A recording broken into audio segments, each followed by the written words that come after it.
Hello everyone, very good evening, नमस्ते। और आप सबका बहुत बहुत ज़्यादा स्वागत है।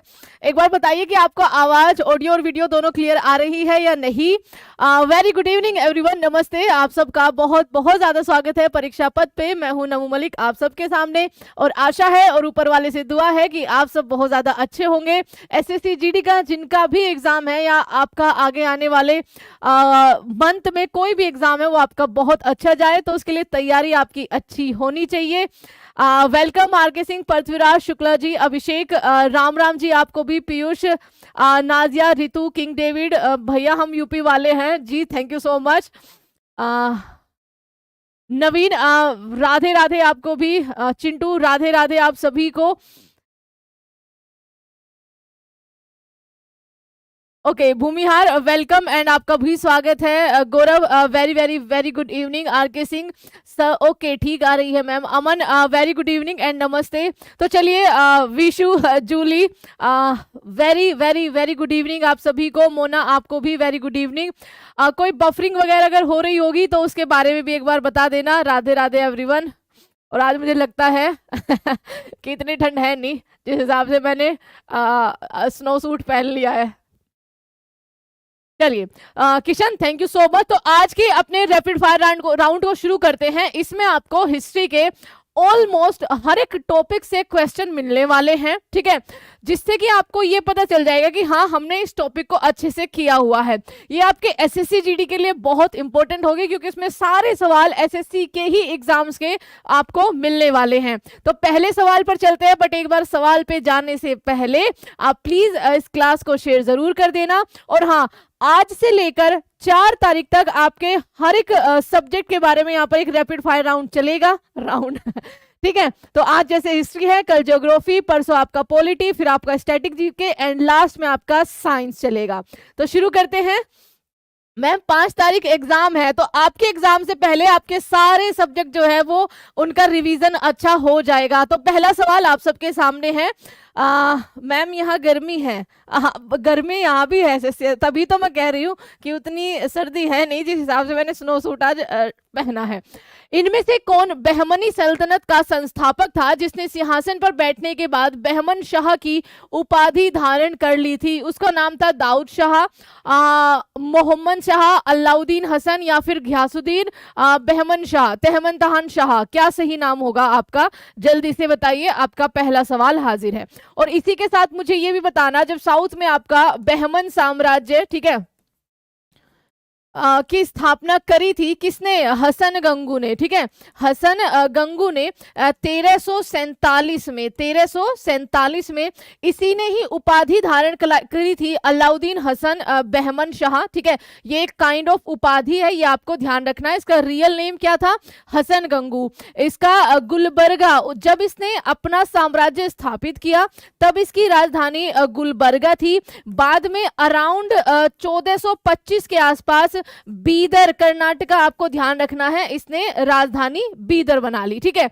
मतलब बाद में साम्राज्य की राजधानी बीदर हो गई। अब मुझे बताइए इस टाइम पीरियड में दिल्ली सल्तनत में कौन सा वंश, दिल्ली सल्तनत में आपका कौन सा वंश जो है वो उस टाइम पर राज कर रहा था? फटाफट से आंसर करिए। और अपना जो सही जवाब हो जाएगा वो ऑप्शन नंबर सी हो जाएगा यहाँ पर, ठीक है। 1347।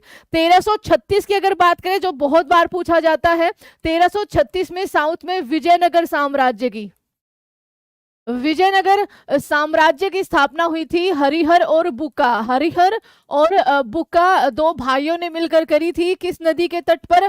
तुंगभद्रा नदी के तट पर। इनकी जो राजधानी है वो हम्पी हुआ करती थी। हम्पी जो है आज के टाइम पर उसके जो स्मारक है वो यूनेस्को वर्ल्ड हेरिटेज साइट में भी शामिल है। तो यहाँ पर उस टाइम पर तुगलक वंश कार्य कर रहा था। कौन सा वंश जी? तुगलक वंश आपका, ठीक है, तुगलक वंश। Very good, okay. चलिए अगले सवाल पर चलते हैं अपना। अनेक वर्षों तक भटकने के बाद बाबर ने सन डैश में काबुल पर कब्जा किया था। बाबर का यहाँ पर बात हो रही है, तो आपको सबसे पहले तो देखो, ये तो आंसर करोगे ही आप। बाबर के जो भारत में 4 वॉर लड़े गए हैं, ठीक है, भारत में जो 4 वार, इंग्लिश में लिख लेते हैं, उनके बारे में बताना है। 1526, 27, 28 और आपका 29। ये आपको बताने हैं। उसके अलावा कौन सा वो वॉर था या कौन सा युद्ध था जिसमें उसने तुलुगमा नीति, ठीक है, और तोपों का इस्तेमाल पहली बार किया था। चलिए, आपको लगे कि पर रिवीजन तो फास्ट ही होता है, ठीक है, तो रिवीजन आपका फास्ट ही रहेगा। आपका यहाँ पर सही जवाब हो जाएगा मैम 1504। और 1504 ईयर एक और जगह पूछा जाता है जब आपकी आगरा की स्थापना करी गई थी, ठीक है। आगरा की स्थापना किसके द्वारा?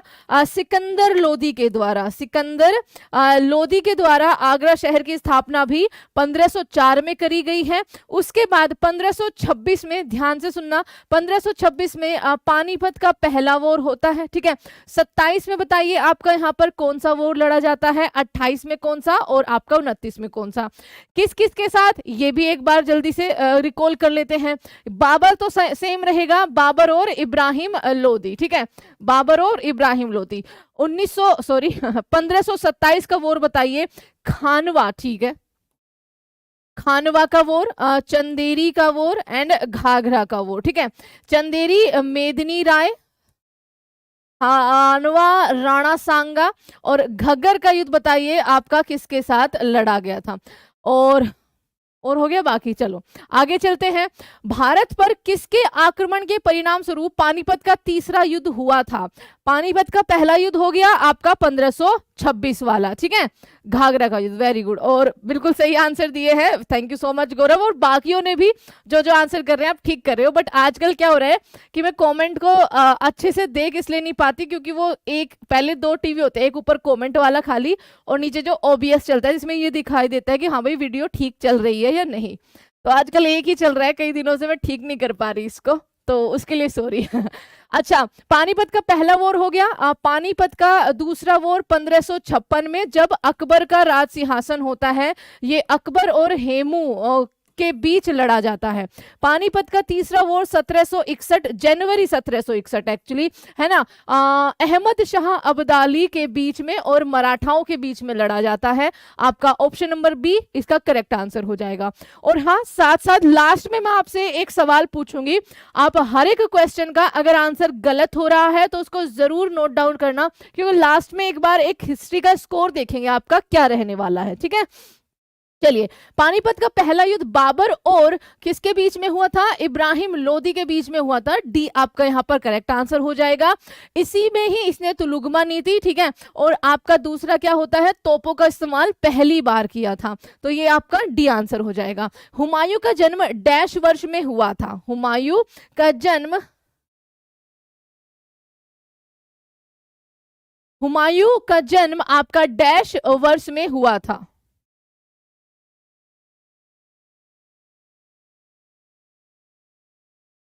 चलिए, अगले सवाल का आंसर आप मुझे करिए। 1508 में, 1608 में, 1708 में या फिर 1808 में? ये बहुत ज्यादा इजी आप सबके लिए क्वेश्चन है, आंसर करिए। इब्राहिम लोदी, वेरी गुड,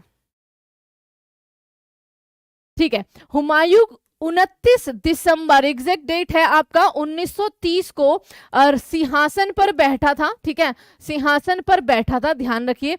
इसके बाद इसको 1939 में याद किया जाता है, चौसा के वॉर में, ठीक है, चौसा के वॉर में। और 1940 में आपका कन्नौज या बिलग्राम के युद्ध में, है ना, कन्नौज के वॉर में किसके साथ होता है? सूरवंश के शेर शाह सूरी के बीच में, ठीक है, शेर शाह सूरी के बीच में, जिसका रियल नाम होता है फरीद खान। ये शेर शाह जो है एक उपाधि है जो इसने चौसा वॉर जीतने के बाद जो है वो धारण करी थी। इसका जन्म 1508 में होता है और काबुल में ही होता है, यानी कि आज के अफगानिस्तान में होता है इसका जन्म यहाँ पर, ठीक है। उसके बाद 1540 से लेकर 1555 तक ये निष्कासन में रहता है। 1555 में जब आपका 1545 में शेर शाह सूरी की डेथ हो जाती है कालिंजर के किले को फतेह करते हुए, उसके बाद सूरवंश जो है वो कमजोर पड़ जाता है।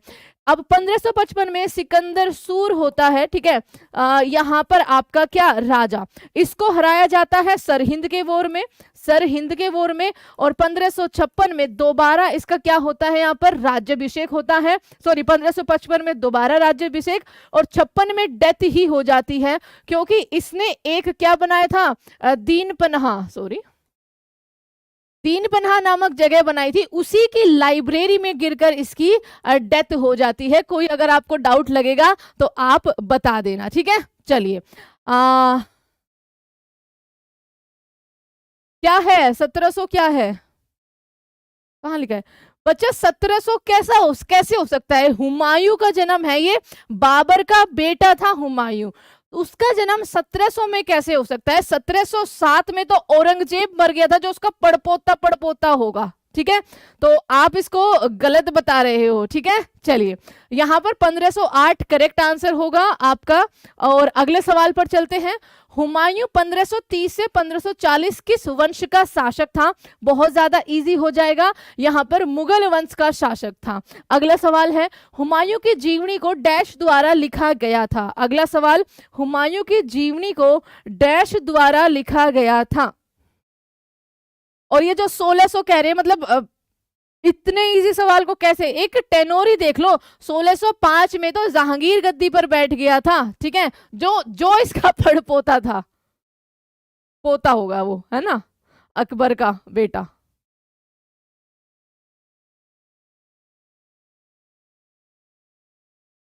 1930 कहाँ लिख दिया? 1930 गलती से लिख दिया होगा। अच्छा, यहाँ पे 1930 मैंने लिखा है, अरे 1539, ये सिली सिली सी मिस्टेक होती है, क्योंकि अभी मैंने आधुनिक भारत के इतिहास का 10 मिनट शो बना रही थी, तो उसकी वजह से ये 1900 हो गया। इन छोटी छोटी गलतियों पे वो मत किया करो, ठीक है, ये बहुत ही सिली सी। आपको भी पता है कि अगर मैं यहाँ पर 1530 ये मान के चल रही हूँ, ठीक है, तो ये लिखने में हो जाता है कई बार। तो आपका यहाँ पर हर जगह आपको 1530 लिखना है। यहाँ पे 1556 है, 1555 है, 1545 है, 1539, 1540, 1530, ठीक है भैया, अब कोई दिक्कत नहीं है। चलो, अगला सवाल है, मुगल वंश का था ये। अच्छा, हुमायूं की जीवनी किसके द्वारा लिखी गई है? तो ये आपका गुलबदन बेगम, जो कि हुमायूं की क्या थी? सिस्टर थी, हुमायूं की सिस्टर थी। आगे देखिए, इनमें से किस मध्यकालीन शासक ने अपना ध्यान रात्रियों की सुविधा के लिए जो श्राय होते हैं या आश्रय स्थल होते हैं, उनके निर्माण पर केंद्रित किया था? आपका क्या सही जवाब होगा?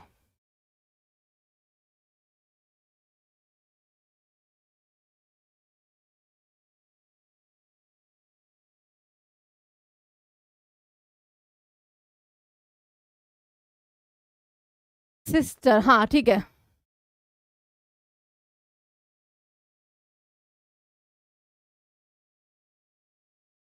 रॉयल हैंडराइटिंग को समझना भी नहीं है, ये आपका एक रिवीजन के तौर पर रैपिड फायर है, ठीक है। तो उसमें आपको समझना भी नहीं है, आपको ये खुद फैक्ट पता होने चाहिए, जो जो भी आपको बताए जा रहे हैं या एक्स्ट्रा में लिखे जा रहे हैं। इनको आपको लिखना विखना कुछ नहीं है, इनको सजाना नहीं है, अब इतना टाइम है नहीं, ठीक है। तो आपका यहाँ पर शेर शाह सूरी करेक्ट आंसर हो जाएगा। इसी ने जीटी रोड का भी निर्माण जो है वो आपका करवाया था। ऑप्शन नंबर ए आपका करेक्ट आंसर है। डेथ आपको पता है 1545 में हुई थी, और मकबरा कहां पर है ये आपसे पूछा जाता है, तो सासाराम बिहार में है। कहां पर है?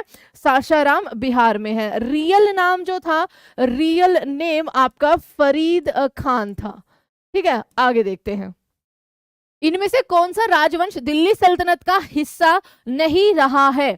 इनमें से कौन सा राजवंश दिल्ली सल्तनत का हिस्सा नहीं रहा है? तो आपका जो सूर राजवंश था, जिसकी अभी हम बात कर रहे थे, वो दिल्ली सल्तनत का हिस्सा नहीं रहा है। स्लेव डायनेस्टी सबसे पहले, ठीक है, उसके बाद सेकंड नंबर पर खिलजी, थर्ड नंबर पर तुगलक, फोर्थ नंबर पर सैयद वंश, एंड फिफ्थ नंबर पर आपका 1451 से लेकर 1526 तक क्या रहा है? आपका लोधी वंश रहा है। आगे देखते हैं, इनमें से कौन मुगल साम्राज्य से संबंधित नहीं है? कामरान मिर्जा, शाह आलम द सेकंड, दारा शिकोह, ठीक है, ये तीनों के तीनों आपके Kamran Mirza, the brother of Humayun, ठीक है, ये आपको याद रखना है। शेरशाह सूरी का संबंध आपका मुगल साम्राज्य से नहीं रहा है। आगे देखिए, भारत में मुगल साम्राज्य से संबंधित कथनों में से कौन सा सही है? आपको सही वाला बताना है। मैं हट जाती हूं, आप इसको अच्छे से पढ़ लीजिए। एंड हाँ, क्लास को शेयर भी करते रहना सारे के सारे, ये सभी से एक रिक्वेस्ट है। एक सेकेंड,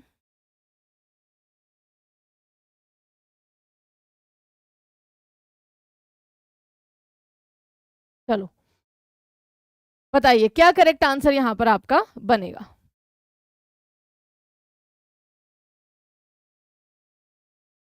पानीपत का दूसरा युद्ध अकबर के शासन और उसके क्षेत्रीय विस्तार की भी शुरुआत हो गई थी, बिल्कुल करेक्ट स्टेटमेंट है। हल्दी घाटी का युद्ध अकबर के शासन के दौरान जून 1576 में लड़ा था, जो एक ऐतिहासिक युद्ध था। तो आपका ए और बी दोनों के दोनों आपको करेक्ट स्टेटमेंट दी हुई है। अकबर द्वारा लड़ी गई इनमें लड़ाइयों में से कौन सी लड़ाई अन्यों की तुलना में आपकी सबसे नई थी?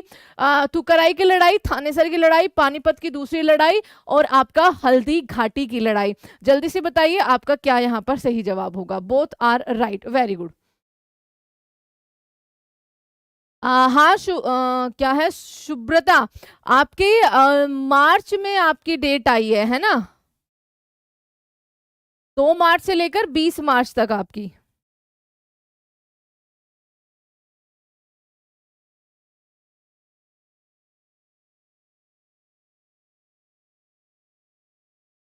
बी आंसर हल्दी हल्दी घाटी की लड़ाई। देखो तकुराई आपका 1575, थानेसर आपका थानेसर 1567, पानीपत की दूसरी लड़ाई 1556 और आपका बैटल ऑफ हल्दी घाटी 1576। तो आपका सही जवाब ऑप्शन नंबर बी होगा। 1591 में अकबर के प्रसिद्ध सेनाध्यक्ष राजा मान सिंह ने इनमें से किस जनजाति को हराया था? तो उन्होंने जो चैरो जनजाति है झारखंड, यहाँ पर आपका पलामू को, ठीक है, जो आपका पलामू एरिया है या पलामू क्षेत्र जो है उस पर कब्जा किया था। आपका सही आंसर हो जाएगा चैरो जनजाति। Option number C will be the right answer. इनमें से कौन अकबर के बाद भारत में मुगल वंश के सिंहासन पर बैठा था? तो अकबर के बाद उसका बेटा आता है जहांगीर, जिसका रियल नाम था क्या? आपका सलीम। इसको जाना जाता है न्याय की जंजीर के लिए, ठीक है, न्याय की जंजीर के लिए भी इसे जाना जाता है, ये आपको ध्यान रखना है। आगे मेवाड़ के सिसोदिया, अच्छा 1605 से लेकर आपका 1627 तक इसका टेनोर बाय चांस पूछे तो आप यहां पर बता देना। इसके बाद आता है शाहजहां, शाहजहां के बाद आता है औरंगजेब। यहां तक आपको बिल्कुल अच्छे से याद होना चाहिए। सांथाल नहीं होगा, चैरो जनजाति होगा। मेवाड़ के सिसोदिया राजपूत शासक अमर सिंह ने डैश के शासनकाल के दौरान मुगलों की सेवा को स्वीकार कर लिया था? अमर सिंह ने, बताइए। अगला सवाल उसका आंसर करिए। मेवाड़ के सिसोदिया राजपूत शासक अमर सिंह ने डैश के शासनकाल के दौरान मुगलों की सेवा को स्वीकार कर लिया था?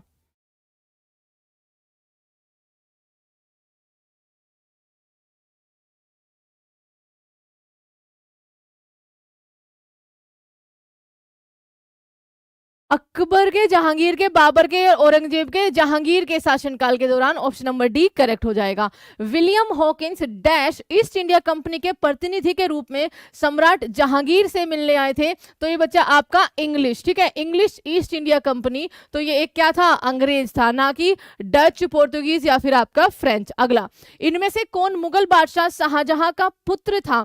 तो शाहजहां का पुत्र आपका सिकंदर लोदी नहीं, हुमायूं नहीं, जहांगीर नहीं, औरंगजेब आपका यहां पर करेक्ट आंसर हो जाएगा, ठीक है। Aurangzeb will be the right answer. Dara Shikoh के पिता का नाम क्या था? तो जो सबसे बड़ा बेटा था शाहजहां का वो आपका क्या था? दारा शिकोह था। औरंगजेब का भाई दारा शिकोह। चलिए अगला अगला सवाल आपके लिए। डैश को वास्तुकार राजा कहा जाता है क्योंकि उसके शासनकाल के दौरान दुनिया ने मुगल साम्राज्य की कला और संस्कृति का एक अनूठा विकास देखा था। तो किसको मुगल सत्ता में वास्तुकार राजा के नाम से भी जाना जाता है, जिसने ढेर सारी आपकी मॉन्यूमेंट्स का निर्माण भी उसके काल में हुआ है। दीवाने आम, दीवाने खास, ताजमहल, ठीक है, दिल्ली का किला, उसके अलावा तो ये सारा आपका जो और भी इससे बहुत ज्यादा है, ठीक है। इनका विकास किसके शासनकाल में? शाहजहां के शासनकाल में। Option number A correct answer होगा। दारा शिकोह अंततः उत्तराधिकार के युद्ध सामूगढ़ की लड़ाई में डैश से हार गया था। तो दारा शिकोह का जो मेन वॉर हो रहा था वो किससे हो रहा था? औरंगजेब से हो रहा था। किससे हो रहा था? औरंगजेब से हो रहा था। तो आपका यहां पर सही जवाब ऑप्शन नंबर ए हो जाएगा। मोहम्मद आजम, बैरम खान, शेरशाह, ये तीनों ही ऑप्शन आपके बहुत इजी है, आप इसको आराम से कर लोगे। देवराई की लड़ाई जो आपकी लास्ट में होती है, ठीक है, देवराई की लड़ाई में औरंगजेब ने इसमें से किसे पराजित किया था? इसमें उसने उसको मार दिया था, है ना। तो आपका सही जवाब क्या हो जाएगा, ये आपका दारा शिकोह के साथ हुआ था। Option number C will be the right answer. अगला, डैश के शासनकाल में मुगल साम्राज्य क्षेत्र के मामले में अपने चरम पर पहुंच गया था। मतलब ये वो शासनकाल था जिसमें मुगल साम्राज्य आपका दक्षिण तक पहुंच गया था। और आपका सही जवाब क्या हो जाएगा, ये औरंगजेब के शासनकाल की बात हो रही है। बी ऑप्शन आपका सही जवाब। औरंगजेब की डेथ पूछी जाती है।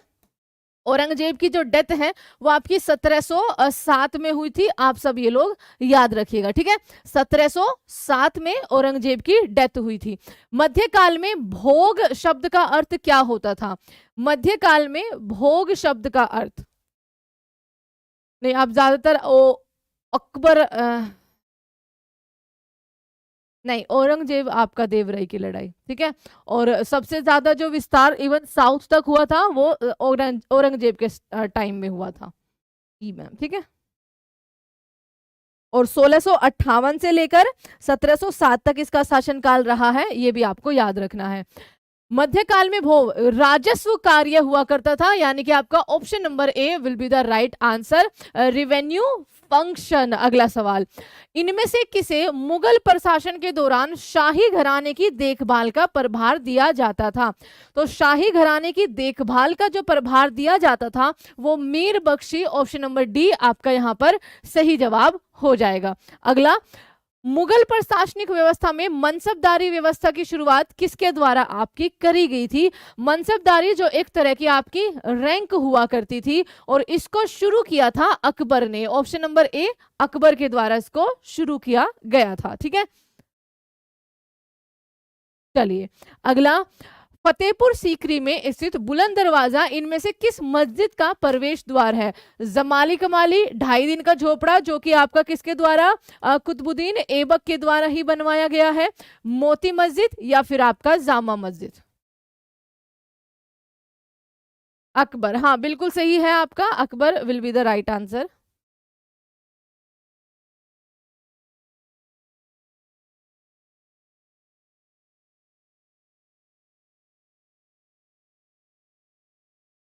मोती मस्जिद नहीं, आपका जामा मस्जिद आगरा वाली, ठीक है। ऑप्शन नंबर बी आपका यहाँ पर करेक्ट आंसर होगा। आगे देखिए, इनमें से कौन सा स्मारक मोहम्मद कुली कुतुब शाह द्वारा बनवाया गया था? जो हैदराबाद में आपका चार मीनार है उसको कुली कुतुब शाह के द्वारा आपका बनवाया गया था। इनमें से किस शासक को दिल्ली में पुराना किला के निर्माण का श्रेय जो है वो दिया जाता है? इनमें से किस शासक को? तो देखो, दिल्ली का जो पुराना किला है वो दीन पनाह के नाम से उसका एक पर्टिकुलर गढ़ जो हुआ करता था, पुराना किला हुमायूं ने बनवाया था। लेकिन बाद में इसको रेनोवेट और इसका जो क्षेत्र में, इस क्षेत्र में जो थोड़े और स्मारक बनाए गए थे वो शेरशाह के द्वारा बनाए गए थे। तो दोनों का ही नाम इससे जुड़ा हुआ होता है। आपको सी पर यहाँ पर ताला लगा देना है। आगे, जरदोजी कढ़ाई डैश के तहत आपकी लोकप्रिय हुई थी। जरदोजी कढ़ाई जो है इसका आपको वर्णन ऋग्वेद में भी मिलेगा, लेकिन मुगल टाइम पीरियड में ये अपने एक तरह से कहिए ना बहुत ज्यादा आपकी लोकप्रिय हुई थी लखनऊ में, ठीक है। मध्य प्रदेश के कुछ शहरों में ये की जाती है। फेमस ये आपका लखनऊ वाराणसी मतलब यूपी के जो इलाके हैं वहां पर है। और अकबर के शासनकाल में ये आपका सबसे ज्यादा लोकप्रिय बनी थी और ये स्टैटिक में भी कई बार सवाल पूछा जाता था, ठीक है। तो आपका यहाँ पर सही जवाब अकबर हो जाएगा। लोकप्रिय राग मियाँ की मल्हार की रचना का श्रेय जो है वो किसे दिया जाता है? तानसेन को दिया जाता है, जिसका रियल नाम बताइए आपका क्या था, ठीक है। रियल नाम फटाफट से। ग्वालियर में जन्म हुआ था, बिल्कुल सही है। तानसेन सम्मान भी दिया जाता है मध्य प्रदेश की सरकार के द्वारा। आमिर खुसरो, जाकिर हुसैन, आमिर खुसरो को तोते हिंद कहा जाता है। जाकिर हुसैन से आपका यहाँ पर ध्यान रखना, इस बार सवाल जरूर आएगा। ये एक तबला वादक थे, ठीक है। पद्म विभूषण इनको मिला हुआ है और ईयर पूछ लेंगे तो क्योंकि रिसेंट ही मिला था 2023 में। इनका रियल नाम क्या था? Ramtanu Pandey, very good, Ramtanu Pandey. अगला सवाल देखिए, 19वीं शताब्दी में ख्याल गायकों में से किसे भारत के अंतिम मुगल सम्राट बहादुर शाह जफर ने तानरस की उपाधि से सम्मानित किया था? तो ये बात हो रही है उस्ताद आमिर खान की, सदरंगी, उस्ताद गुलाम अली खान की या फिर मीर कुतुब बख्श की। अगला सवाल आपके लिए,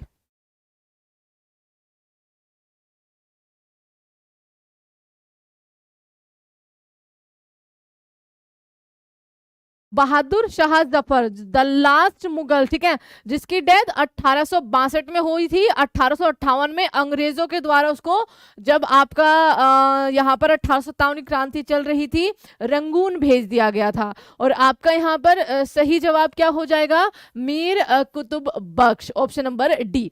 अकबर के दरबार में नौरत्नों में शामिल महेश दास इनमें से किस नाम से लोकप्रिय थे? तो देखिए, राजा मान सिंह भी आपके उसके नौरत्नों में से एक थे, तानसेन भी और राजा टोडरमल भी। अपना जो सही जवाब हो जाएगा बीरबल, जिनका रियल नाम क्या था आपका, महेश दास था। उसके अलावा मुल्ला दो प्याजा, ठीक है, ये भी उनके नौ रत्नों में से थे।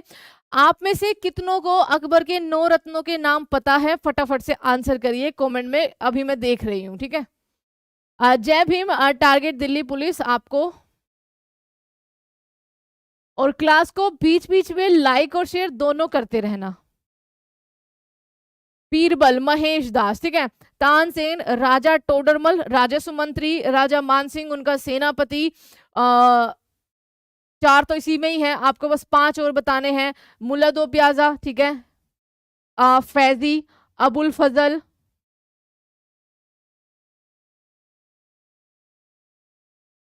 प्रद्युमन। अगर आपने ये सारे क्वेश्चंस के आंसर सही दिए, दैट मीन्स कि आपने हर एक टॉपिक, हर एक सब टॉपिक को पढ़ा हुआ है, ये मैं कंफर्म कर सकती हूँ।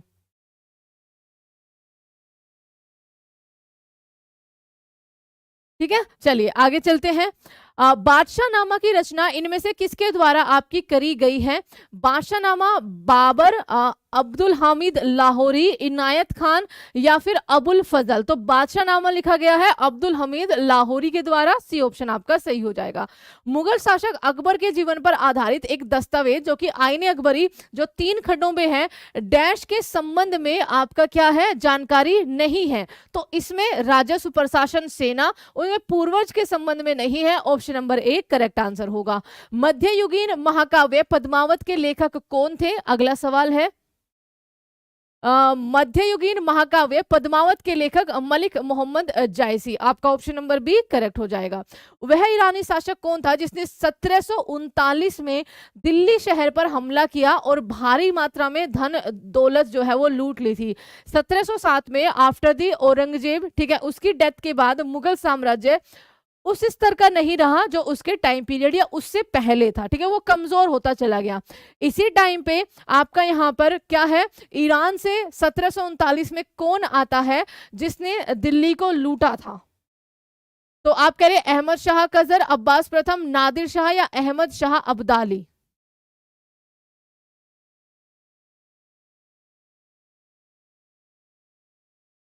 ओहो, तो प्रतिबन ये तो फिर गलत बात है, देखो क्या हो जाएगा, नादिर शाह, जो कि भारत से जो मयूर सिंहासन है और उस पर लगा जो कोहिनूर है वो लेकर गया था। ऑप्शन नंबर डी आपका सही जवाब हो जाएगा, ठीक है, आपका यहाँ पर option number D correct answer हो जाएगा। और अगर हम बात करें मुगल सत्ता में, तो महमूद शाह उस टाइम पर शासक था जो कि हार गया था इससे। आगे देखिए, मुगल बादशाह शाह आलम दी सेकंड, ध्यान से सुनना, मुगल बादशाह शाह आलम दी सेकंड ने किस वर्ष में बंगाल, बिहार और उड़ीसा की दीवानी ईस्ट इंडिया कंपनी को अनुदान के रूप में देने का फरमान जारी करा था? ये था आपका किस टाइम पे, 1765 का, जब बक्सर का वॉर होता था, ठीक हुआ था। किस किस के बीच में? आप कहेंगे शाहजुदौला के बीच में, ठीक है, मीर कासिम के बीच में, और उस टाइम पे मुगल सत्ता में था आलम शाह आलम दी सेकंड, ठीक है। तो इसमें ईस्ट इंडिया कंपनी जीत जाती है और उनको, या फिर कहिए मजबूरी में देना पड़ता है, बिहार, बंगाल और उड़ीसा की दीवानी। तो आपका यहाँ पर 1765 बिल्कुल करेक्ट आंसर हो जाएगा। बक्सर का वॉर कौन सी संधि होती है? इलाहाबाद की संधि इसमें होती है। अगला, अंतिम मुगल सम्राट बहादुर शाह जफर को वर्ष में अंग्रेजों द्वारा रंगून भेजा गया था। तो 1857 की जो क्रांति हुई थी, 1857 के विद्रोह में, ये आपका क्या था, जो सेंटर ऑफ लीडर होता है, मतलब पूरी क्रांति का जो लीडर होता है वो ये बना था, ठीक है। और 1858 में इसको रंगून भेज दिया गया था। 1862 में इसकी क्या हो गई थी, बीमारी कारण डेथ हो गई थी। अगला सवाल, इनमें से किस शहर में विरासत खालसा नामक संग्रहालय है? ओके, इनमें से किस शहर में विरासत-ए खालसा नामक संग्रहालय है? तो वो आपका Anandpur Sahib, option number D correct हो जाएगा। इनमें से किस सिख गुरु ने स्वर्ण मंदिर के निर्माण का मार्गदर्शन जो है वो किया था? तो आप ये गुरु नानक देव जो सबसे पहले गुरु थे, गुरु तेग बहादुर को मरवाया था किसने? औरंगजेब ने। गुरु अर्जन देव या गुरु रामदास? तो देखो गुरु रामदास ने उसकी नींव रखी थी, ठीक है, यानी कि उसका बिल्कुल फाउंडेशन स्टोन। उसके अलावा इसको बनाने का जो मेन कार्य है वो पांचवें सिख गुरु गुरु अर्जन देव के द्वारा आपका किया गया था। तो आपका सही जवाब यहाँ पर ऑप्शन नंबर डी हो जाएगा। इनमें से किस सिख आध्यात्मिक गुरुओं में से किसके बारे में ये कहा जाता है कि उन्होंने जहांगीर के विद्रोही पुत्र खुसरो को सहायता प्रदान करी थी? तो ये आपका गुरु अर्जन देव के बारे में बात हो रही है। आपका ऑप्शन नंबर डी सही जवाब हो जाएगा, और इसी के लिए इनको मरवा भी दिया गया था। दक्कन में मराठों द्वारा वसूले जाने वाले भू राजस्व के 25% को क्या कहा जाता था? तो इनमें बच्चा देखो सरदेश मुखी, भाग और आपका चौथ। भोग आपको पता है मध्यकाल में आपका क्या था? एक राजस्व से जुड़ा हुआ पार्ट हुआ करता था। आपका इसका सही जवाब क्या हो जाएगा? चौथ, ठीक है, 25%। आप उसको आराम से आंसर कर सकते हो, 1/4। अगला सवाल है, सूर्यवंशी गजपति राजवंश का संस्थापक कौन था जिसने 15वीं शताब्दी में उड़ीसा और आंध्र प्रदेश के कुछ हिस्सों पर शासन किया था? कपिलेंद्र देव के द्वारा गजपति राजवंश की स्थापना जो है वो करी गई थी। आगे देखिए, इनमें से कौन सा विकल्प मुगल काल के दौरान नौबत खाना नामक स्थान का सही विवरण देता है? तो नौबत खाना का सही विवरण या फिर कहिए डेफिनेशन जो है वो क्या होगा? नहीं आदित्य, डेली एक्चुअली नहीं आती है, बट अभी कोशिश करेंगे। अभी तो शायद डेली आपको मिल रही होगी, बाकी एक एक दिन का गैप पर आती है आपकी, वो एक एक दिन के गैप पर।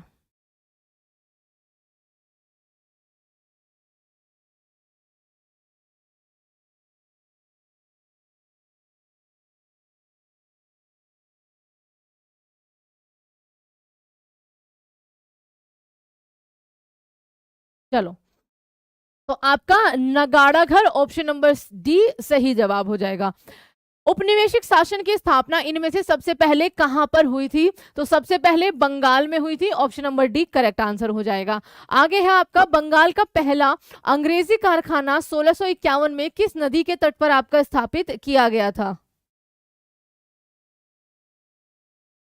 शिवम, मेरे को नहीं पता इसके बारे में। अच्छा,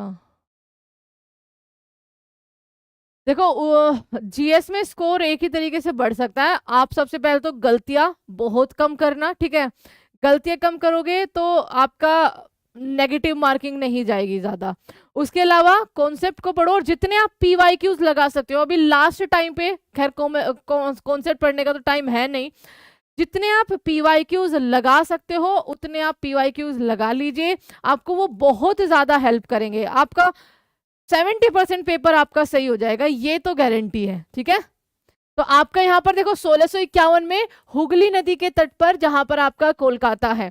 आगे देखिए, 1680 में शिवाजी के पुत्र डैश अपने भाई राजाराम के विरुद्ध उत्तराधिकार के युद्ध में विजय प्राप्त करने के बाद सिंहासन पर बैठे थे। तो ये आपके संभाजी थे, option number C correct answer हो जाएगा। इनकी एक मूवी भी आ रही है। शिवाजी ने 1660 के दशक में हमलों की श्रृंखला का नेतृत्व करने के लिए डैश रणनीति और सैन्य रणनीतियों का उपयोग किया था। तो उनकी जो वॉर रणनीति थी उसे बोला जाता है guerrilla warfare, option number C आपका यहाँ पर करेक्ट आंसर बन जाएगा। अगला है, असफुद्दौला निर्मित असाफी इमामबाड़ा कहां पर आपका स्थित है? 1990 क्या, एक बार दोबारा से आपको कमेंट देखना पड़ेगा। एसएससी जीडी मॉक टेस्ट में 35 नंबर आता है, पूरा 35 नंबर तो बहुत कम है आपका। लखनऊ आपका सही जवाब हो जाएगा, यूपी की राजधानी है आपका यहाँ पर लखनऊ, ठीक है। अगला सवाल देखिए, स्वतंत्रता के समय भारत में आम जनता के लिए इनमें से कौन सी सेवा उपलब्ध नहीं थी? कॉल सेंटर नहीं था। 1853 में जो है रेलवे आ गई थी। स्वतंत्रता के समय कृषि की स्थिति के संबंध में इनमें से कौन सा कथन गलत है? तो आपका सही जवाब क्या हो जाएगा? पट्टेदारी प्रणाली बिचौलियों द्वारा अभिलक्षित थी, करेक्ट है। जमींदारों इन्होंने किसानों की स्थिति को सुधारने में कभी भी मदद नहीं करी थी। ऑप्शन नंबर बी सही जवाब आपका हो जाएगा। अगला सवाल आपके लिए है, एनी बेसेंट ने बनारस में सेंट्रल हिंदू कॉलेज की स्थापना की, जिसे बाद में उन्होंने डैश को सौंप दिया था।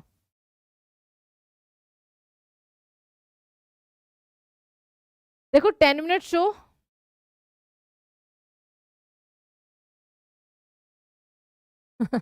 तनु यादव चौको मत, उसने 35 ही बोला है। अमन थैंक यू सो मच। तो देखो एनी बेसेंट ने आपका अराउंड 1898 में, ठीक है, इसकी स्थापना करी थी और इसको बाद में इन्होंने दे दिया था 1898 में मदन मोहन मालवीय को, जिन्होंने 1916 में, ठीक है, 1916 में इसको क्या कर दिया था, आप कहेंगे मैम बनारस हिंदू यूनिवर्सिटी की स्थापना करी थी, ठीक है, इसी को ही उन्होंने आपका एक जस्ट नया नाम दे दिया था। तो Madan Mohan Malviya will be the right answer. और अब आप सबके सामने है, हो जाएगा ये नहीं, ये आपके सामने सवाल है, अ नेशन इज मेकिंग के लेखक आपके कौन है, और ये आज का आपका होमवर्क सवाल रहने वाला है, ठीक है, होमवर्क सवाल ये आपका आज रहने वाला है। और आज की क्लास को हम इतना ही रखेंगे।